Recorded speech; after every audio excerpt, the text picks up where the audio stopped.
Morning, hey Mini enthusiasts, how you doing? Welcome back. I hope you're all well and I hope you're having a great day. So as you can see, we're out and about today. Today it's exciting stuff. It's new Mini day. So I'm heading up to the train station. It's a Sunday morning and we're going to go 180 miles up to Wolverhampton to pick up the new project for the channel. Stay tuned. And this is actually my second trip up to Wolverhampton. As I've said many a time before, you cannot judge the condition of a Mini on photos alone. You really need to go and look at it in person. So yeah, it's a bit of a faff, but you got to put the miles in.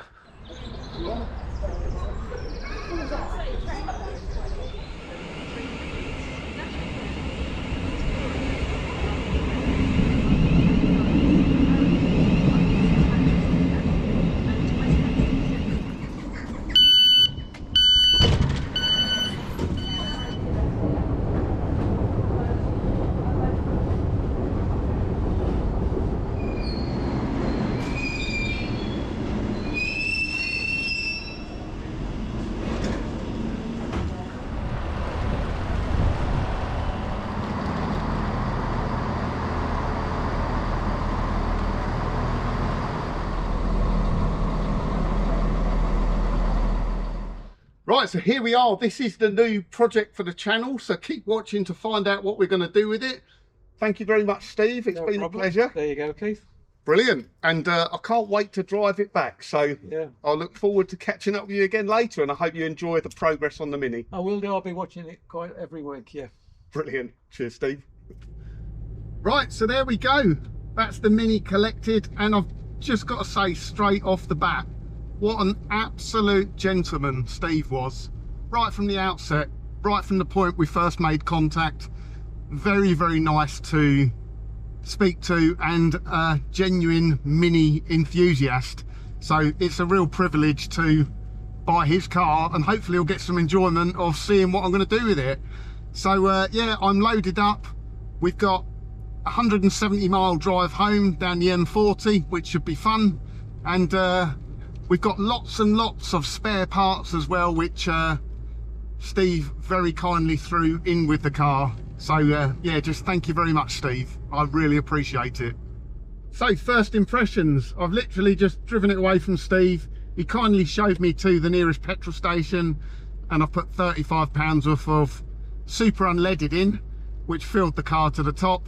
I'm sure that'll be enough to get us all the way home. It's 170 miles down the M40. So yeah, it drives like a 30,000 mile car. Everything is buttery smooth. It's pretty quiet in here compared to most of the Minis I'm used to, and it's also quite comfortable. Being a city, immediately you notice some missing things like no door pockets. Feels a little bit more roomy in here because there's less going on. Obviously we've only got the 2 instrument dash pod, and you're missing things like the near side mirror. So yeah, Mini Cities didn't come with the near side mirror.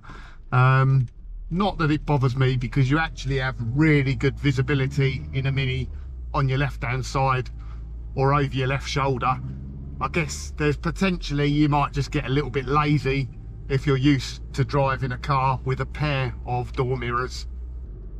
So what's coming up on future episodes? Well, I think the next episode we'll obviously have a bit more of a detailed look in the car, and I'll talk about the spec of this car, because although it is a Mini City, Steve has done some very interesting engine and suspension modifications on the car, which make it a little bit special. So we'll talk about that in an upcoming video, and I think it'd be a really good opportunity as well to talk about what to look out for on a classic Mini when you're going to buy it. So I can talk you through, when I went to see this car, what were the things I looked out for? What are the things that are, you know, the must-do check items before you buy a classic Mini? And I'd really appreciate if you got this far in the video. I know I always say it, but please do hit the subscribe button if you're not a subscriber. It really helps this channel grow, and it allows me and gives me the enthusiasm to keep making content, keep buying cars, and keep growing the channel. So if you're not a subscriber, do me a favour, hit the subscribe button. Thank you. Now, like I said, I'll go into the engine spec in a future video, but spoiler alert, this has been rolling roaded at 50 brake horsepower with quite a nice helping of torque improvement to go with that as well. So I think originally this is a low compression 998cc Mini, so it would have been 39 or 41 brake horsepower. I can't quite remember, I think it's 39. So yeah, that's quite a nice little uplift, but it is immediately noticeable in the torque. Now, you just put your foot down and it starts pulling with no fuss at all.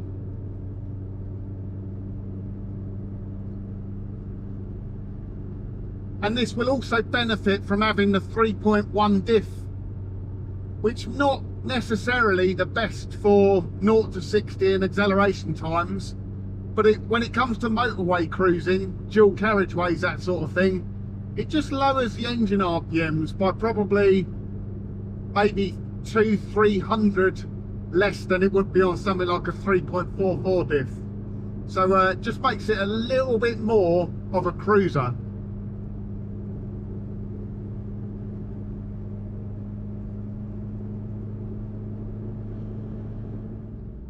Always makes me laugh with these Minis with like the little seats in the I guess the sort of mid-90s cars where they were actually quite nice seats in the later Minis, but these Minis seats are tiny. Just makes me laugh with the headrests. I mean, how small do you have to be for that headrest to be relevant? So we're on the motorway now. We got 160 miles of motorway to go, so a real test for a little 998 Mini. But I'm pleased to say we're doing pretty much bang on 70 miles an hour. We haven't got a rev counter, so I can't tell you what revs it's doing, but yeah, it's not making much of a fuss about it, to be honest. And it's relatively quiet in here. Yes, there is a bit of noise, it's a Mini, but it's not obnoxious. And I just love this driving a Mini. There's an Aston Martin, I don't know what it is, but he's been following us. He's clearly just having a look at the Mini as we go. Oh, look at this, what a treat, a Tamora. Yes. Don't see many Tamoras on the road, and you don't see many classic Minis.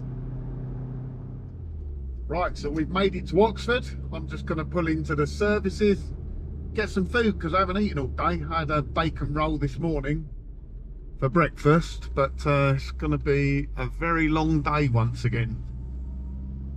We're about halfway at Oxford. Car has not missed a beat, absolutely spot on. Quite a nice car to drive on the motorway, to be honest, and the looks you get, just, I mean, I guess I sort of take it for granted because I grew up with Minis being on the road, but you just don't see them anymore. You certainly don't see them going down the motorway like on the M40. Very rare.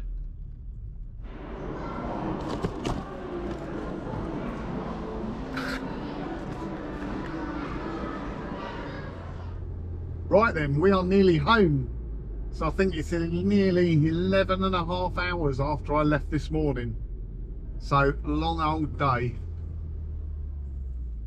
Car has been faultless.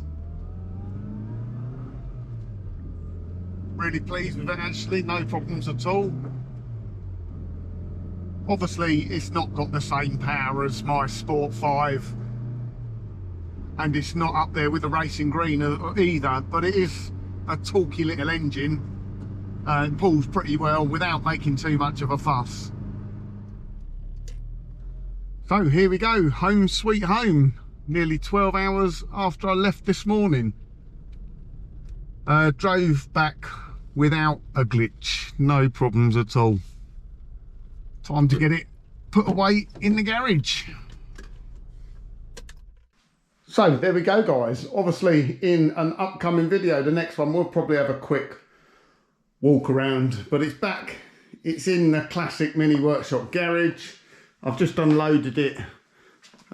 Steve very kindly gave literally all his spares he had in the garage as well, including like spare cylinder head, a 1098 crankshaft, all the bits and bobs that have been removed over time, even stuff like engine paint, radiator mounting, original hubcaps, etc. So yeah, I can't thank Steve enough for that, to be honest. It'll all come in very, very useful.